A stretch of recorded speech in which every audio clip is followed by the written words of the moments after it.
एक मुलगा होता पहा 5-6 वर्षाचा. त्याच्या घरासमोर एक मोठा दगड होता. आता मुलाला त्याचं फार आडखळून व्हायचं. त्याला म्हणतात हा दगड नसता तर बरा झाला असतं मला बॉल खेळायला. जर जास्त जागा मिळाली असती, जरा मला मोकळी जागा मिळाली असती. म्हणून एक दिवस तो त्याच्या बापाला म्हणा, बाबा मी हा दगड काढतो. हा मुलगा खूप रेटू लागला त्या दगडाला. तो कशाचा हात तो दगड त्या पोराकडून. बाप खिडकीतून त्याची गंमत पाहत होता. मग बाप तिथं ओरडून आला, अरे म्हणे तुला तुझी सर्व शक्ती एक बोटून तू बघते दगड रेट म्हणून लोट म्हणे तू जाईल.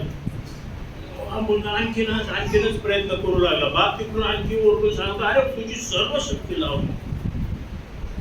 मुलगा ओरडून म्हणा, बाबा मी सर्व शक्ती लावत आहे ना. आलाच तयार नाही म्हणे तू अजून तुझी सर्व शक्ती लावलेली नाही. पुन्हा लोट, पुन्हा प्रयत्न करू लागला. पुन्हा उठून म्हणा, बाबा मी माझी सर्व शक्ती पणाला लावलेली या ठिकाणी हात खडक आहे. नाही बाबा म्हणाले, नाही तुझी सर्व शक्ती तू लावलेली नाही म्हणे, कारण तू मला अजून विचारलेलं नाही. तुम्ही येऊन माझी मदत करा. आध्यात्मिक धडा आहे की रे प्रियानो त्या ठिकाणी. जोपर्यंत आपण देवाचं सहाय्य मागत नाही तोपर्यंत त्याची शक्ती आपल्याला मिळणार नाही. देव जेव्हा म्हणतो तू हे करू शकतोस तेव्हा तो काय म्हणतो, तुझ्या शक्तीने बुद्धीने ते करता येईल तुला. ते नाही म्हणत देव म्हणत आहे आय विल हेल्प यू, मी तुझी मदत करेन.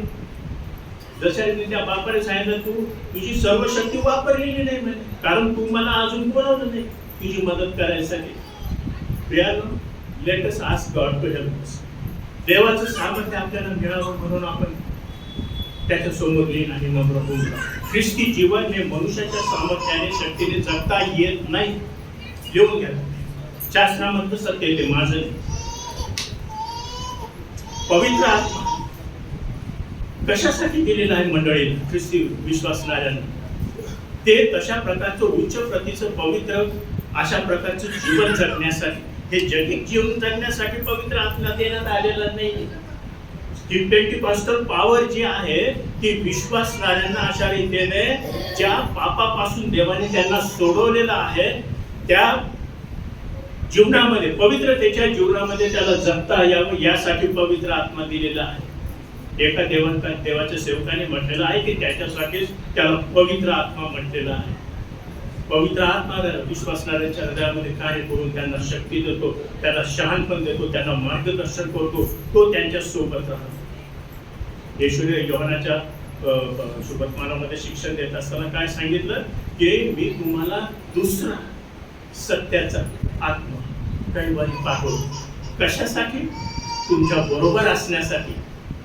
त्या ठिकाणी जो दुसरा शब्द आहे की मी दुसरा पाठवतो त्याचा अर्थ असा आहे ग्रीकमध्ये की दुसरा म्हणजे माझ्यासारखाच. येशू म्हणत आहे माझ्यासारखाच दुसरा मी पाठवतो. आपल्या सिद्धांताला ते धरून आहे पिता, पुत्र आणि पवित्र आत्मा. ते तीन आहेत पण देव एकच आहे. ते तीन अशा रीतीने गरिष्ठ रीतीने ते एक आहे. ते मदत पवित्र आत्मा जो आहे तो विश्वासणाऱ्यांना मदत करतो.